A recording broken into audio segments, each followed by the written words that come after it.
I get shit done, I have fun. It's my time and I'm the one.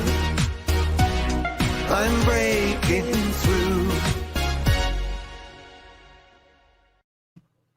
Hello and welcome to the Business Renovator. How to set appointments with the mindset set of positivity and adventure. Now that really intrigues me, and I'm excited to visit with Connie around that. She's an expert in that field. But before I bring her on, I want to bring up my sponsor.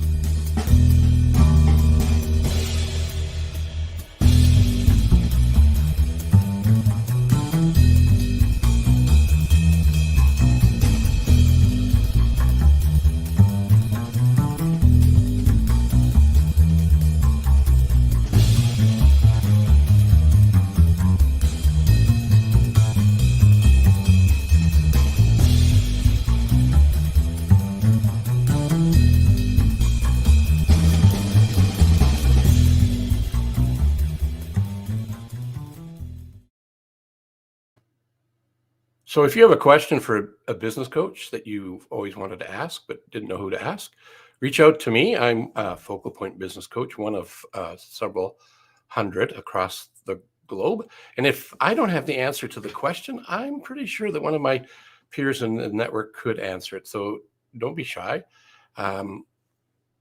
Reach out and have a coaching conversation, 20 minutes, ask a question. And if you're watching this live, thank you for being here. Much appreciated. And if you're watching it on later in your schedule and in your life, thank you for doing that. And just go #replay and let us know where you're watching it from. And if you feel that there's somebody that you know that has a message that you think needs to be heard, introduce us. We'd welcome the opportunity to help them share their message.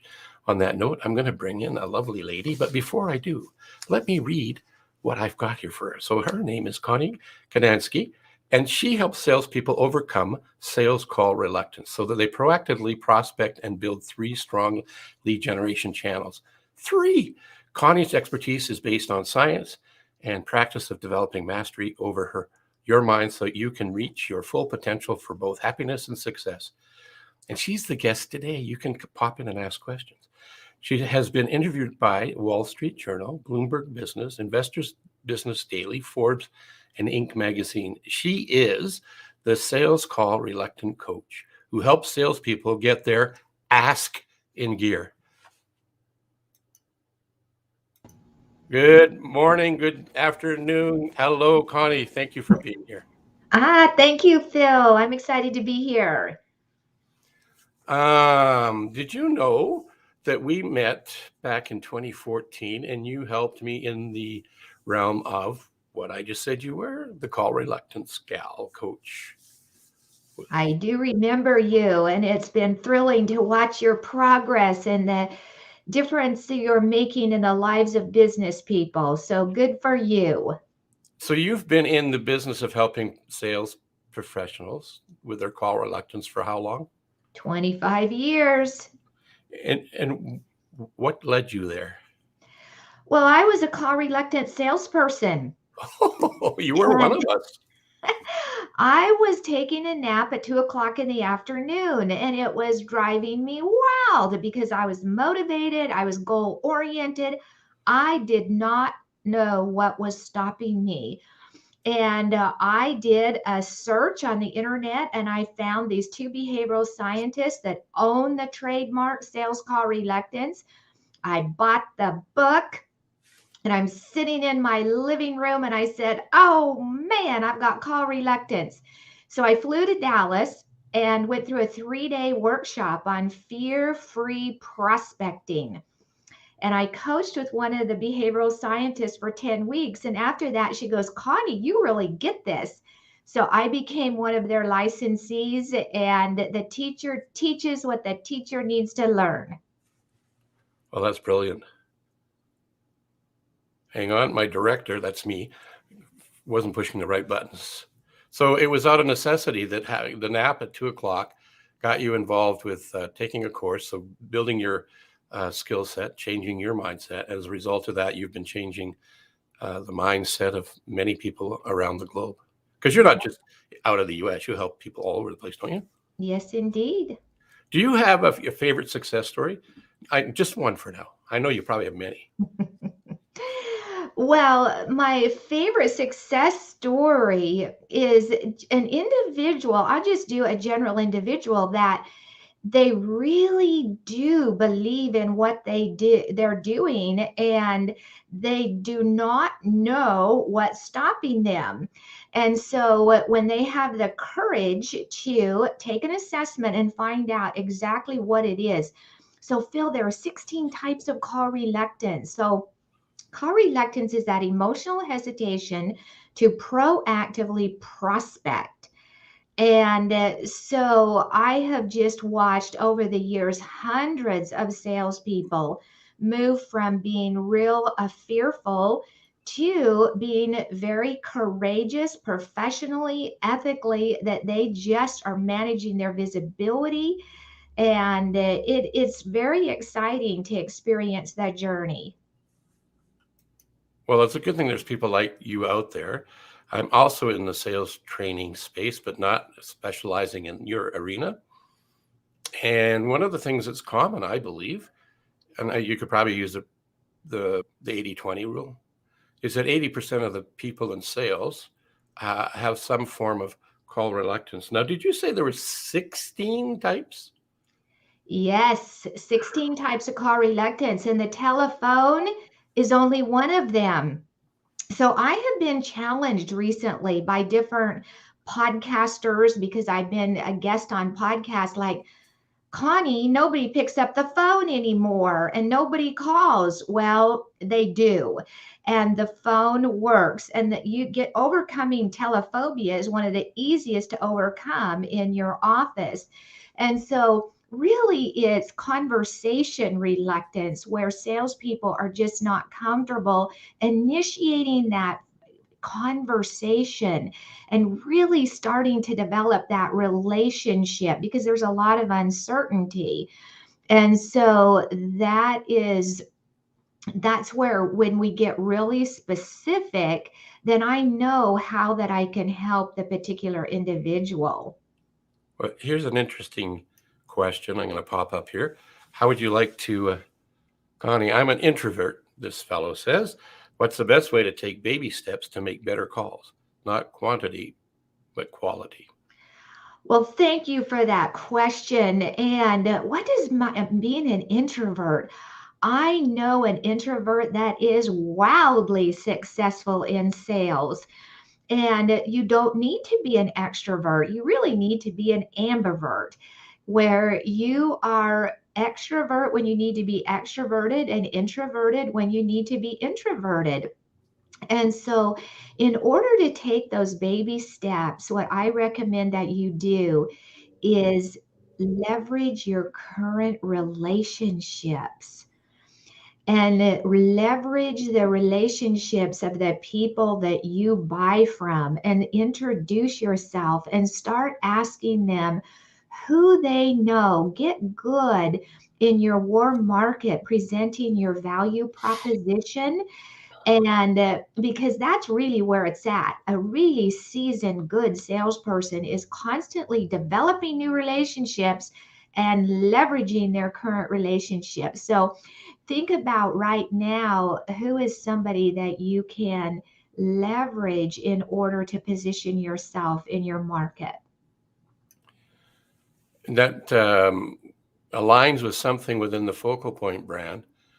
All of us are franchise owners, and with some really great talent, but many of them are challenged in different areas. One of the areas that some of them are challenged with is the prospecting side. So we, as an organization, get them to do what you're saying. We call it the Champions Network.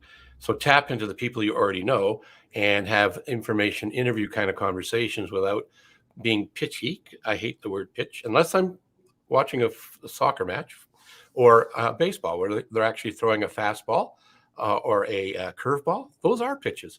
But I think professional selling should be providing ideas presenting solutions, and stop the pitch and go do what you say. Tap into the people that they already know to develop that relationship and find out who and how they can help people, right? Yes, absolutely.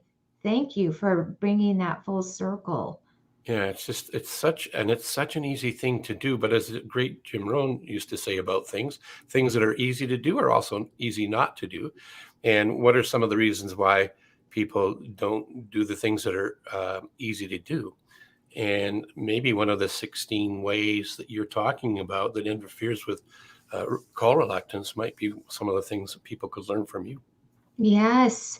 Well, think about it. Let's get real. When we're making a prospecting call, we are making an unsolicited call. And so we better have some value in that, and we better have done our homework.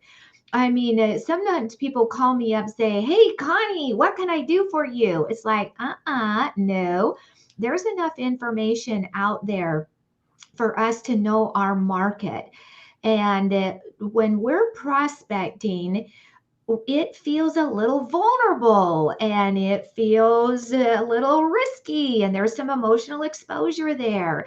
And so, Phil, that's why I work with people to really look at prospecting as an adventure and also a powerfully professional experience. And so, one of the real quick tips that I can tell your listeners is that when you're ready to prospect, just say to yourself, this isn't about me.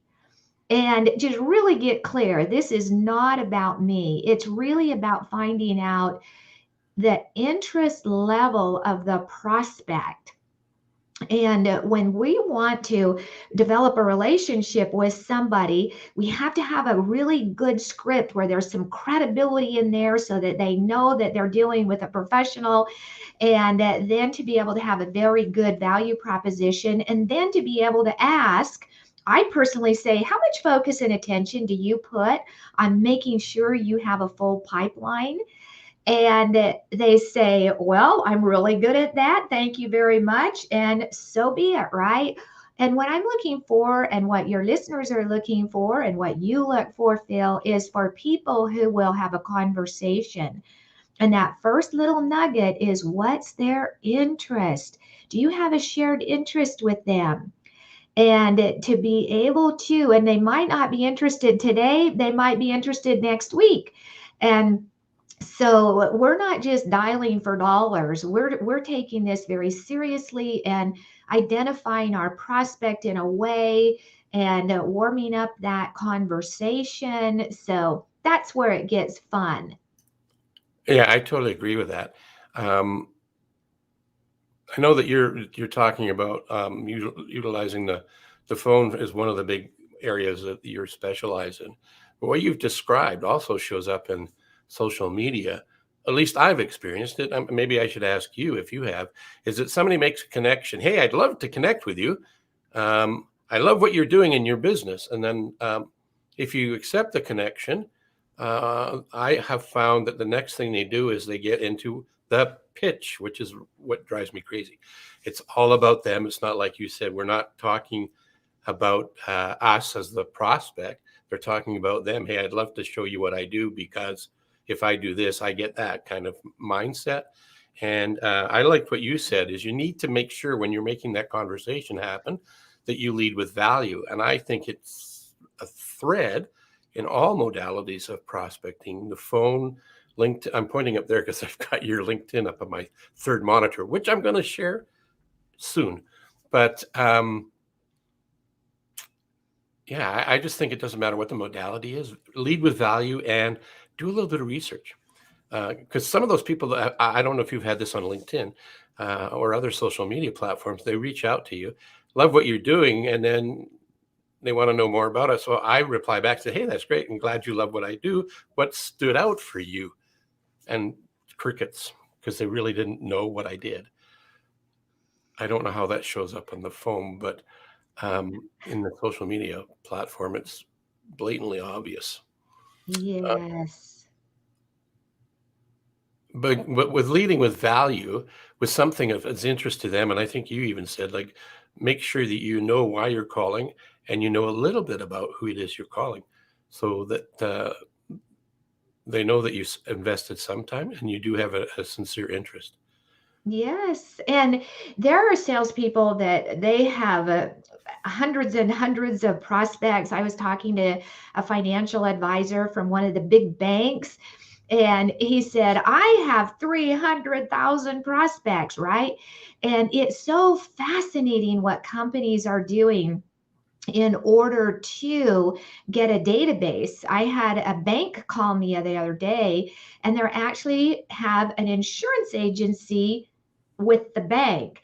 And so it's one of their lead generators, so that they're able to start developing relationships so that they can have that database of warm prospects. And so there's a lot of creativity going on that is really fascinating. And when we know our niche and when we know the value that we provide, when we're reaching out, it's just finding out, is it the right time for this person?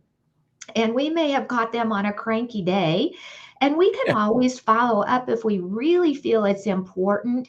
So it's serious business to be able to initiate contact, introduce ourselves, and get into a conversation, and know that people are juggling so many balls. And that's another reason that salespeople need to, people like you, Phil, they need that business renovator that helps them with their strategy and their structure and stay organized along with a lot of their activity. Yeah. So we had a comment here supporting what we're talking about. He says it isn't about me. And I think Eric already knows that. He's a VP of an interesting niche company. They provide products and services for the making sure that the pizza, when it's delivered, when it gets to your home, it's as fresh as if it was at the restaurant. They have I believe it's patented liner instead of the corrugated one that gets soggy. Theirs is different. And the experience is the pizza is just like you've been at the restaurant. And he's a funny, crazy guy. I'm going to put this up here reluctantly, and we'll just let him have, because one of his things he says is he finds his best days are when he wears bedazzled pants. Feel good, sell good. He has a great sense of humor. I love it. And so Eric is, so your prospect are franchises, pizza franchises. And so that is so fascinating. And I can tell that he has fun with it, because when we actually have fun with it and are light and friendly, and, you know, people say those gatekeepers, well, the gate openers, and even the voicemail is to be able to have a real fun place. And I can see, and Phil, thank you for explaining that. Isn't that exciting to be able to have a product that helps that pizza customer have an extremely good experience? So I can see where that would be a fun product to sell. And having somebody like Eric sell it for the company across your country, I think he sells them into Canada as well. And he is kind of a fun guy. He sent me a uplifting Facebook message this morning. Randomly, he does pop into my stream once in a while. He's a very interesting guy. I'm going to tell something out of school, Eric. He told me he was Eric with one eye, and I went, well, that's pretty clever, Eric with one eye, because Eric with one eye, but literally he only has one eye. So. So I'm sharing a little bit of, but I'm sure he's okay with it. It's too late if he isn't, because I've already thrown it out to the world that Eric with one eye literally only has one eye, but I couldn't tell. Well, Eric, get in touch with me, because I have a pizza franchise owner I'll introduce you to. There you go. Making connections. That's what it's all about. Hey, I want to go back to something that we've been talking about. And you said that when you're making the calls, and here's the one eye. So when you're making the calls, people might be grumpy. They might not be ready for it. They might not even be your ideal prospect or customer. And what that reminds me of is a buyer's journey. And in that buyer's journey is we want to get in stride with the people where they are, get them in part of what we have to offer. So creating a CRM database with the people that we're talking to, that we've engaged with. We found out something about them. We can use things like Google Alert if there's somebody that we really want to follow, and Google can tell us when things are happening in their industry. And with the CRM system, we could say, hey, and we could share something out that's of significance and importance to them. Building that rapport, trust, and respect starts with the first contact, but it doesn't stop there, does it? Oh, no, it is a journey. And that's why we have to have a few prospects in our pipeline, right? Because we have to, they're all at different stages. And seasoned salespeople, we can only work about 20 prospects at a time. And there are some days with me, I just narrow it down to 5 to 10. And it feels like a kid in a candy closet. Like, where is it that we go first? What is the most? And what I have worked with people in the recruiting industry, and they really have, is work closest to the next probable check, right? Work closest to the money. And so that we really do have different people at different levels, and we're keeping in touch with them, we're adding value to them. And when we're doing that proactive, and that's where the strategy comes in, that's where the creativity comes in. Yeah, I totally agree with that. And taking a page out of Eric's persona, and do it with fun and levity, and don't be too serious.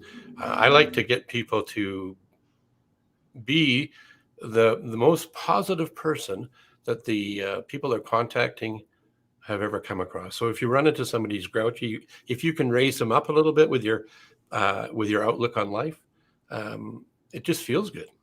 Oh, it does. We're here to uplift people and to meet them where they're at. Okay, we're going to meet them where they're at. And that's where we can really psychologically learn how to hold the space with them. And when we feel it, we call it. And again, it just depends. And we also get to decide, do I really want this kind of a prospect that I work with? I mean, we want to work with people.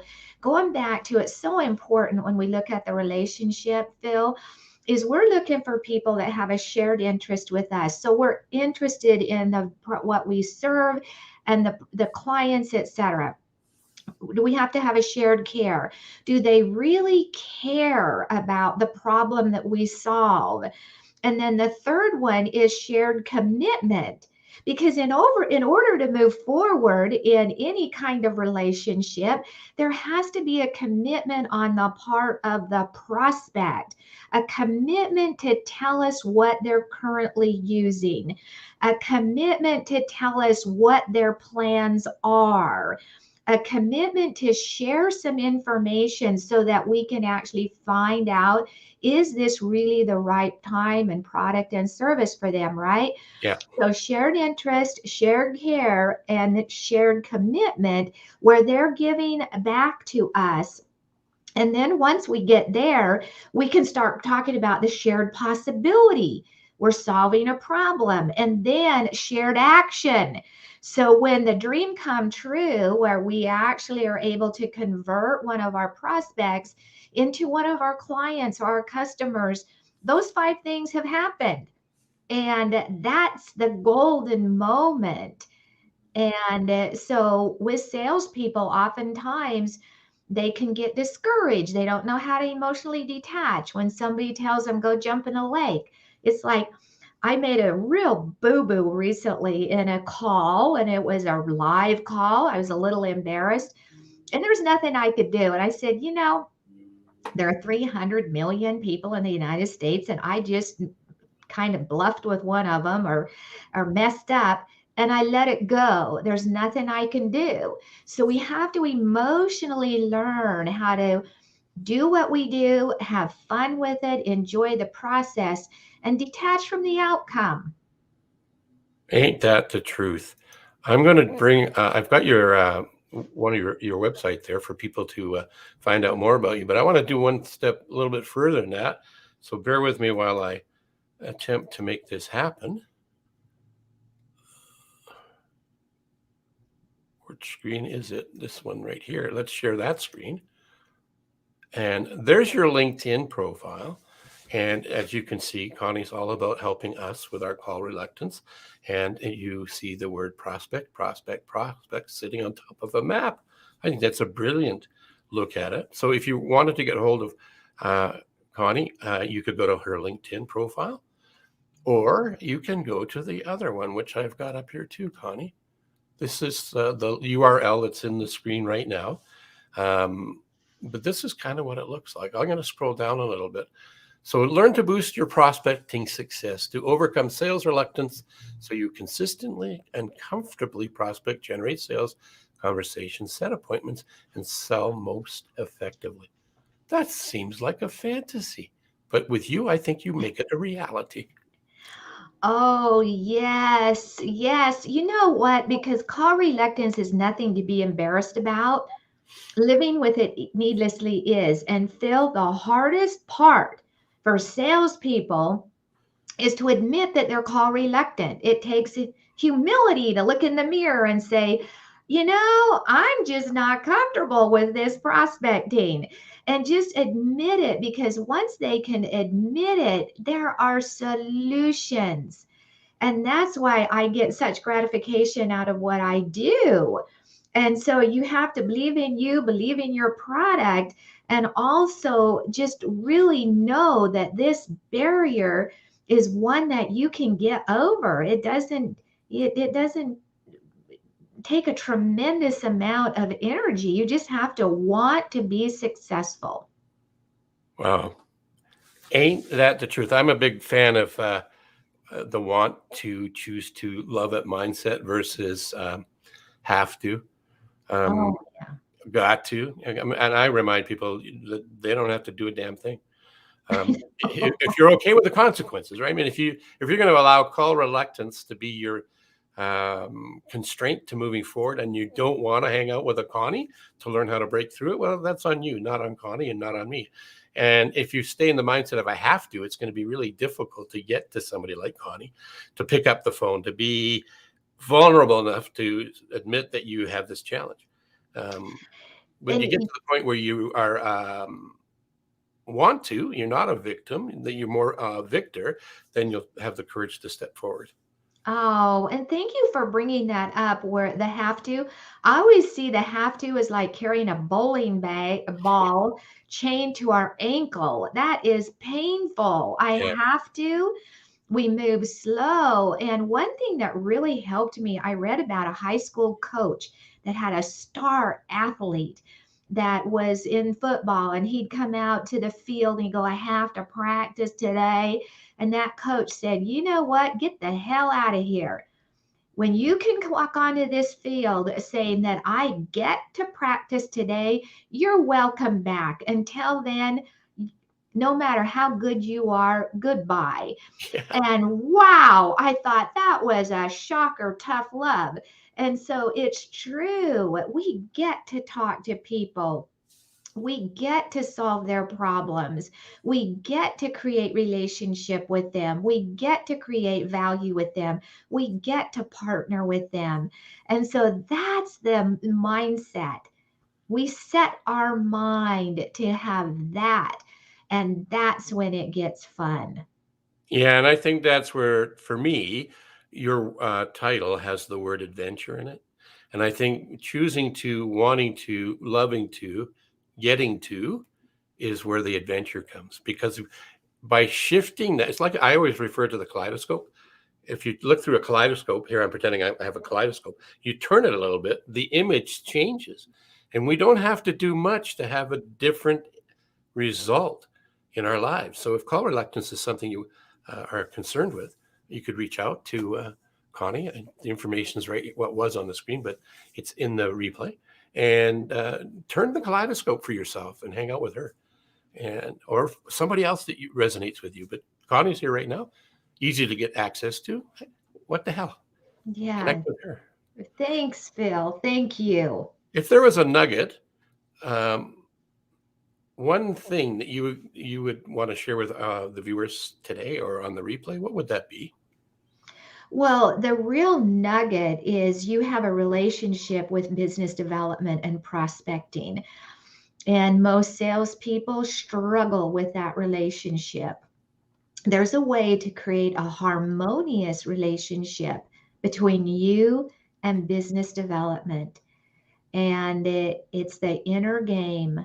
And that's exactly what it is. And no, the nugget is you can get on the other side of this. And then the mantra, my mantra, and the mantra of salespeople who are really good at business development is the better it gets, the better it gets. And so the more you do the work, the better it gets, the better it gets. So it all comes down to just being willing to surrender to this, take a look at it, know there's a solution so you can move forward and really live your full potential and enjoy working with your clients and with your product and service. It's so possible. It reminds me of T. Harv Eker's quote, "Every master was once a disaster." I like it.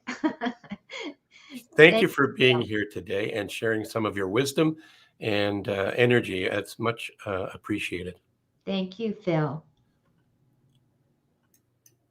Well, that's the Business Renovator for another episode. Wasn't Connie's message amazing, and her energy?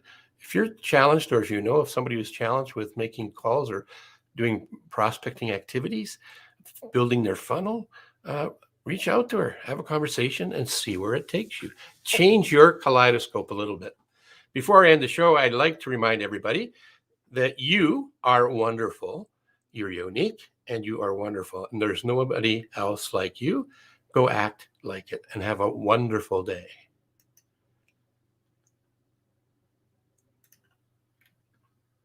I get shit done, I have fun. It's my time and I'm the one. I'm breaking through.